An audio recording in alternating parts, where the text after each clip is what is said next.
প্রিয় বন্ধুরা, কেমন আছেন? আশা রাখি ভালো। আমি জগতের বিভিন্ন ধর্মের ছাত্র। আজকে আমি জগতের বিভিন্ন ধর্মে যে গরুর উপস্থিতি, যে গরুর কাহিনী আছে সেটা নিয়ে আলোচনা করব। এক নম্বরে ইসলাম ধর্ম, সেখানেও গরু আছে।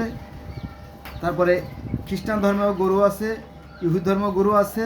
এর আগে পার্সি ধর্মেও গরু আছে, সনাতন ধর্মেও গরু আছে, গিলগ্যামেসের গ্রন্থেও গরু আছে, মিশরীয় ধর্ম গরু আছে এবং পৃথিবীর আরও আরও ধর্মে গরু আছে। গরু আজকের আলোচনার বিষয় গরু। চলো শুরু করি। ইসলাম ধর্মের যে প্রথম মানব হযরত আদম আলাইহিস সালাম, উনি যখন পৃথিবীতে আসেন তো উনার সাথে একটা গরু ছিল। হ্যাঁ, উনার হাতে গরু ছিল, আর এক হাতে ছিল কিছু গমের দানা, আর এক হাতে ছিল কিছু গাছের পাতা। ঠিক এই একই কাহিনী আছে সনাতন ধর্মে, যে কৃষ্ণ যখন সেই স্বর্গরাজ্য থেকে যখন পৃথিবীতে আসে, তখন তার হাতে ছিল এক মুষ্টা পারিজাত বৃক্ষের পাতা। পারিজাত বৃক্ষ ছিল। আর উনি যখন স্বর্গ থেকে আসেন অথবা স্বর্গে যান, অর্জুন জিজ্ঞেস করেছিল যে ওই যে সাদা সাদা ওগুলো কি দেখা যায়? তখন বলছিল ওটা হচ্ছে দুধের সাগর, আর ওর পাশে যেটা দেখছে ওটা মধুর সাগর। মানে সেই স্বর্গ ভ্রমণের কাহিনীতে এই কাহিনী আছে। তার মানে প্রায় কাছাকাছি ঘটনা, তাই না? আর গরু তো জানেন, তাই না? সনাতন ধর্মে যারা, তারা গরুকে অনেক ভক্তি শ্রদ্ধা করে, মা হিসেবে মানে, এই আর কি। তো আমরা ইসলাম ধর্ম থেকে শুরু করব।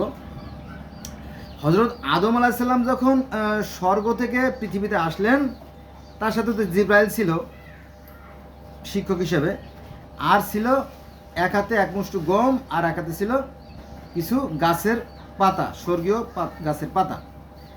তারপরে আদম আলাইহিস সালাম যখন এই গম খাইতে উদ্যত হলো, তখন জিবরাইল বলল, ওই আদম, গম খেও না, কারণ এই গম বুনতে হবে।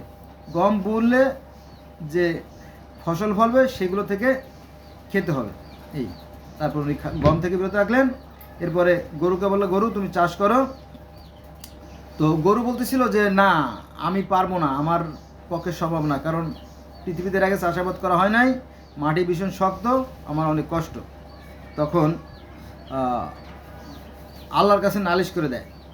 আদম আলাইহিস সালাম আল্লাহর কাছে নালিশ করে দেয়, হে আল্লাহ, তুমি কেমন বেয়াদব গরু পাঠাইছো, সে তো কোনো কথা শুনতে চায় না। তো বললো যে রাখো, ব্যবস্থা নিছি। তখন গরুর নাকি জবান বন্ধ হয়ে গেছে। এলো হাদিসের কথা আর কি। গেল ইসলাম ধর্ম। আচ্ছা, আমরা যদি খ্রিস্টান ধর্মে যাই, আমরা সেখানে দেখবো যে গোল্ডেন কাউ নাম তো শুনছেন, তাই না? গোল্ডেন কাউয়ের কাহিনী আছে। আর মোজেস, আমরা মুসলমানরা যাকে বলি মুসা আলাইহিস সালাম, খ্রিস্টানরা তাকে বলে মোজেস। এবং মোজেসের সময় যে গোল্ডেন কাউ যে কাহিনী আপনারা জানেন, তাই না? সেই গরু জবাই দেওয়া, তাই না? গরু জবাই দিয়ে সেই গরুর মাংস সেই মৃতর গায়ে যখন মানে সোয়াই দেওয়া হয়, তখন মৃত ব্যক্তি তাজা হয়ে যায়। ওই স্বামীর যে কাহিনী, সেই কাহিনী খ্রিস্টান ধর্মে আছে। তারপরে যদি আমরা ইহুদি ধর্মে যাই, কারণ ইসলাম ধর্ম বয়স কত? 1450 বছর। খ্রিস্টান ধর্ম বয়স কত? 2500 বছর। আর ইহুদি ধর্ম বয়স কত? 3500 বছর, তাই না? ধাপে ধাপে আমরা উপর দিকে যাচ্ছি। তো সেখানেও এই যে আপনার যে লাল গরু ইদানিকালে, আজকে হলো কত? আজকে কয় তারিখ? 28 তারিখ না 27? আর আজকে 28 তারিখ। আমি কথা বলতেছি, আজকে হলো 28/5/2025 সাল, বুধবার, না? বুধবার, আজকে হলো বুধবার। তো আপনারা জানেন যে ইসরায়েলিরা সেই যে গরু, লাল গরু, 5টা লাল গরু তারা বেছে প্রস্তুত করে রাখছে। এগুলো দিয়ে তারা একটা কিছু করবে, যেটা পৃথিবীতে এক অন্যরকম চিত্র দৃশ্যমান হবে। তো সেই গরুর কাহিনী তাদের যে তাওরাতে আছে, আবার নতুন করে আবার নতুন কাহিনী শুরু হতে যাচ্ছে। তার মানে কি, গরু সব ধর্মে আছে। এবার আসেন, আজ থেকে 5000 5500 বছর আগের যে ধর্ম, পার্সি ধর্ম, সেখানেও গরুর কাহিনী আছে। সেখানে এভাবে বলা আছে যে জেন্দাবেস্তা আবেস্তায়, এই কাহিনীগুলো জেন্দাবেস্তা আবেস্তা আছে। যে পার্সি ধর্মের যে ধর্মীয় গ্রন্থ, সেই গ্রন্থকে বলা হয় জেন্দাবেস্তা আবেস্তা। আবেস্তা ভাষায় জেন্দাবেস্তা লেখা। তো সেইখানে আছে যে সৃষ্টিকর্তা চিন্তা করলেন যে আমি পশু ব্রত সৃষ্টি করব। তিনি একটা গরু তৈরি করলেন, আর একটা বৃক্ষ তৈরি করলেন। বৃক্ষ হোমা বৃক্ষ, হোমা বৃক্ষ। তো সেই বৃক্ষ থেকে পৃথিবীতে সমস্ত গাছপালা সৃষ্টি।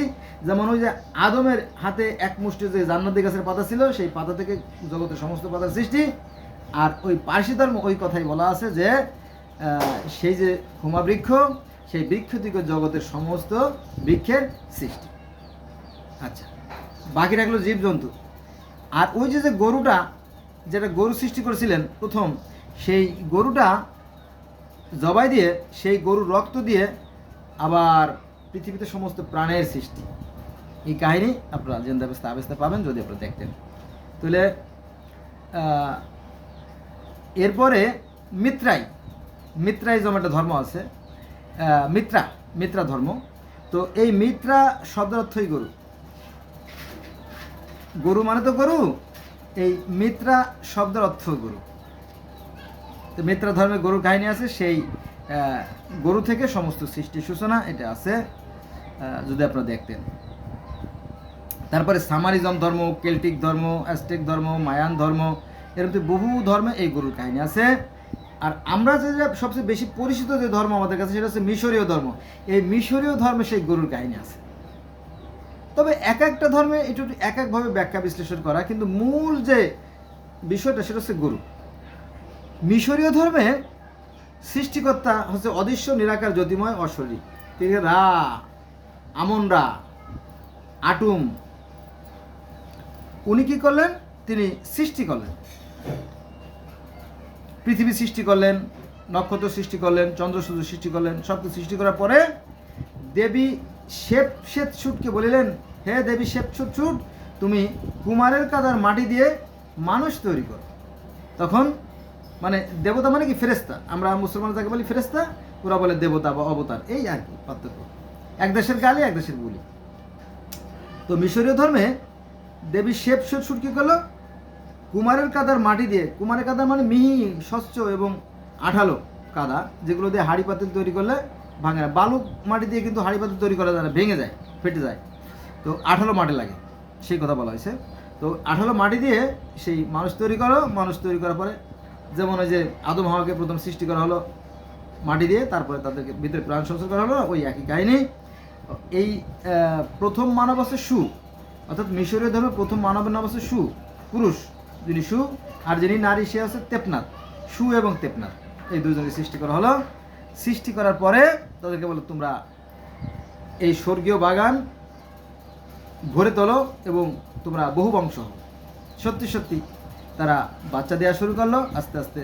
প্রথমে ওসাইরিস, তারপরে আইসিস, তারপরে শ্বেত, নেপতিস, আনুবিস, এভাবে ধাপে ধাপে সৃষ্টি হলো 5 জনের।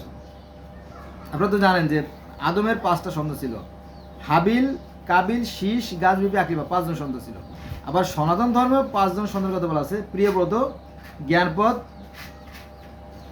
2 জন ছেলে, প্রিয়ব্রত, জ্ঞানপদ 2টো ছেলে, আকুতি, প্রসূতি, দেবতী 5টা ছেলে মেয়ে সনাতন ধর্মে। তারা ইসলাম ধর্ম 5টা ছেলে মেয়ে ছিল, আর সনাতন ধর্মে 5টা ছেলে মেয়ে ছিল, আর মিশরীয় ধর্মে 5টা ছেলে মেয়ে ছিল, ওসাইরিস, আইসিস, শেপ, নেপটিস, আনুবিস। তাহলে মিলে গেল। আরও বহু ধর্মে আছে, যেমন গ্রিক ধর্মে 5 জন আছে, রোমান ধর্মে 5 জন আছে, কিন্তু ওগুলো কঠিন নাম তো ইংলিশে আমার মনে নাই, নোট করা আছে। যদি জানতে চান আমি জানাতে পারি, অথবা আমার আরও ভিডিওতে আমি আলোচনা করছি আর কি। তো 5 জনদের সন্তান ছিল, সেটাই বহু ধর্মে আছে। যাক, এখন বেশ ভালোই কাটতেছিল, খুব আরাম আয়েসে তাদের সংসার চলতেছিল।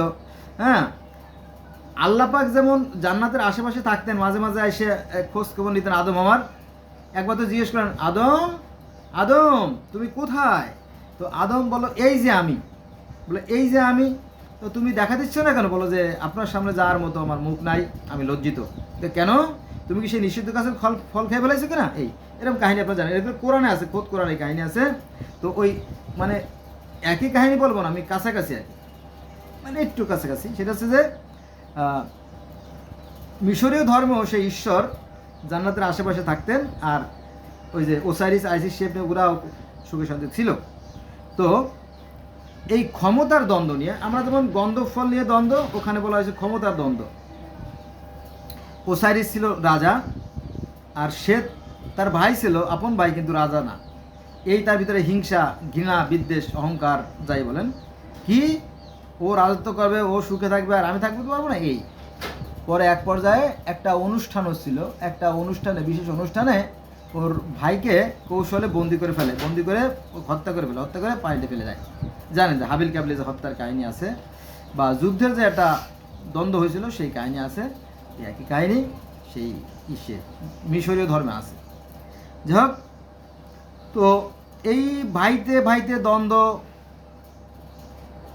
এইগুলো নিয়ে দীর্ঘদিন 80 বছর ধরে দ্বন্দ্ব চলে। 80 বছর দ্বন্দ্ব চলার কারণে ঈশ্বর একসময় বিরক্তি হয়ে যান, প্রচণ্ড বিরক্তি হয়ে যান, বলে না, ভাবছিলাম যে তোদের সাথে আমি থাকবো, তোরা আমার সামনে খেলাধুলা করবে, আনন্দ ফুর্তি করবে, আর আমি ঘুরে ঘুরে দেখবো, কিন্তু সেটা হলো না, তোরা অসভ্য হয়ে গেছিস, আমি চলে গেলাম। মানে আমাদের ইসলাম ধর্মে আছে যে আদম হাওয়া গন্ধফল খাওয়ার কারণে তাদেরকে জান্নাত থেকে বিতাড়িত করা হয়, তাদের তাড়িয়ে দেওয়া হয়। আর মিশরীয় ধর্মে আছে যে এই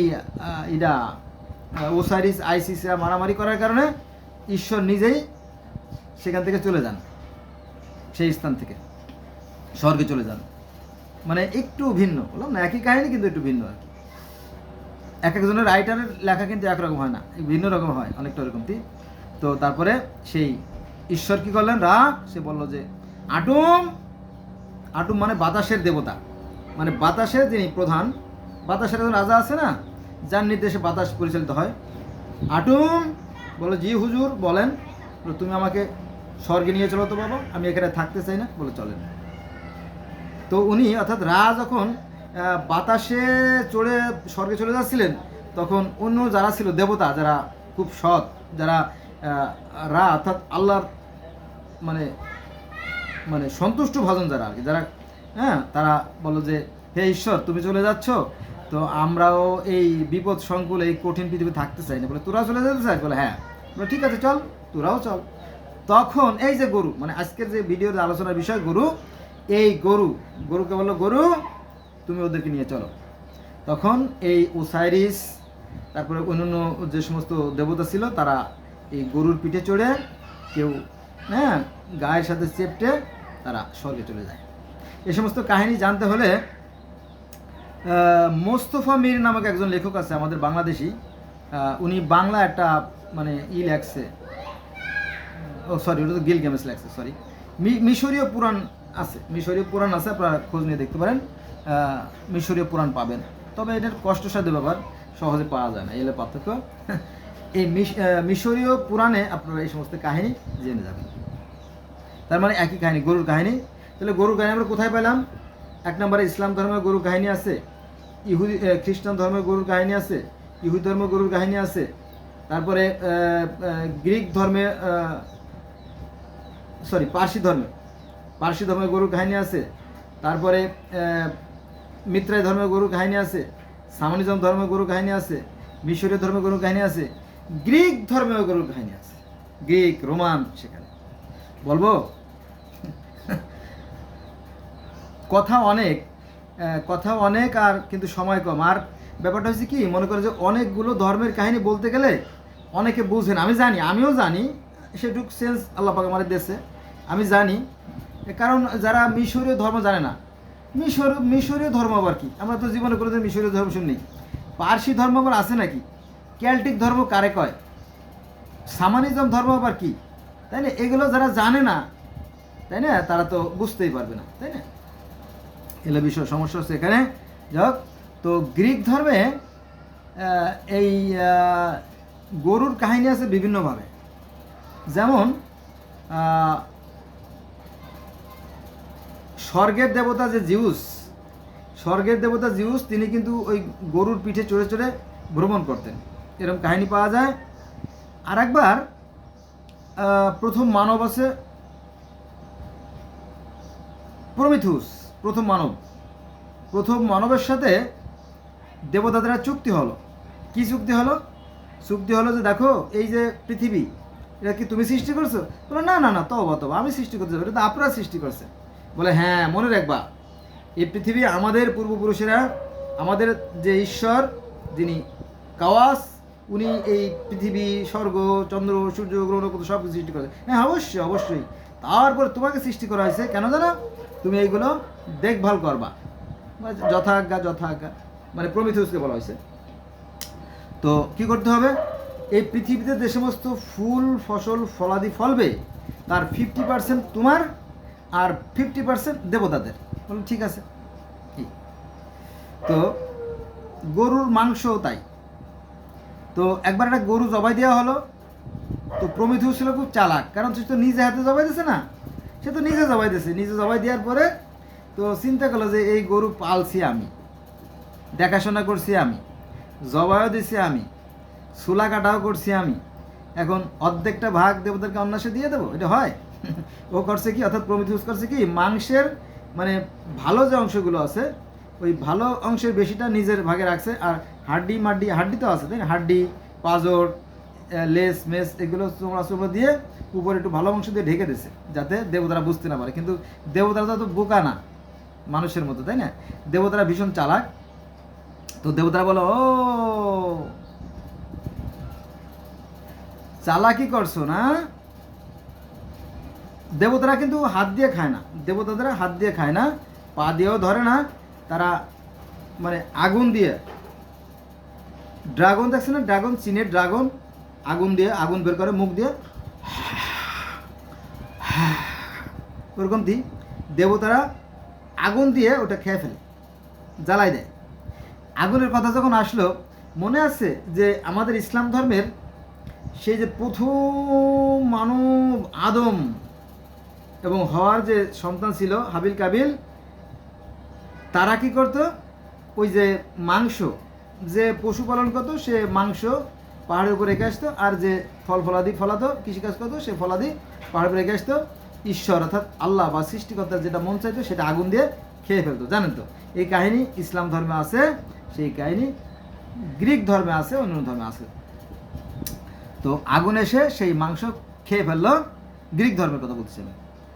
তো কিন্তু দেখা গেল যে ভিতরে মাংস তেমন নাই, হাড্ডি। দেবতারা তো অশেষ জ্ঞানের অধিকারী না, তো তারা টের পেয়ে গেছে যে এখানে প্রমিথিউস চালাকি করছে, তখন তারে শাস্তি দিল। তারপরে আর একটা কাহিনী আছে, মানুষের যেহেতু প্রমিথিউস ছিল মানুষ, আর তার যে স্ত্রী ছিল সে ছিল প্যান্ডোরা, হ্যাঁ প্যান্ডোরা। তো মানুষের প্রতি তার দরদ স্বাভাবিকভাবে বেশি। তো এই মানুষের জন্য সে আগুন চুরি করছিল, পরে তার শাস্তি হয়েছিল, প্রতিদিন ঈগল এসে এসে তার কলিজা ছিঁড়ে খেতে। এরকম তো অনেক কাহিনী আছে গ্রিক ধর্মে, অসংখ্য কাহিনী আছে যেটা বলে শেষ করা যাবে না। এই হলো বিষয়। বন্ধুরা 17-18 মিনিট হয়ে গেছে অলরেডি, আর 2 মিনিট আলোচনা করি, তাই না? এই গরু, তো এই গরু পৃথিবীর বহু বহু বহু ধর্মে আছে, হ্যাঁ। তারপরে আপনার এই সে সিরিয়ায় যে হযরত ইব্রাহিম আলাইহিস সালামের যে জন্মভূমি, সেখানেও সেই যে আরও অসংখ্য বছর আগের, অগণিত বছর আগের যে আপনার যে পাথরের যে ফলকগুলো আছে, সেখানেও সেই গরুর কাহিনী আছে, যদি আপনারা দেখতেন। এভাবে পৃথিবীর অসংখ্য শত শত ধর্মে গরুর কাহিনী আছে। আমি বললে তো আপনারা বুঝবেন না, কারণ আপনারা তো হয়তো মনে করছেন যে যারা হিন্দু ধর্মে তারা মনে করে যে পৃথিবীতে একটাই ধর্ম হিন্দু ধর্ম, যারা মুসলমান তারা মনে করে যে পৃথিবীতে একটাই ধর্ম এটা ইসলাম ধর্ম, বাকিগুলো সব কি সব মিথ্যা। ফলে এই দ্বন্দ্ব মিটে না, বিভাদ যায় না। কিন্তু এই ধর্মের কাহিনী, এই গরুর কাহিনী পৃথিবীর অসংখ্য ধর্মে আছে।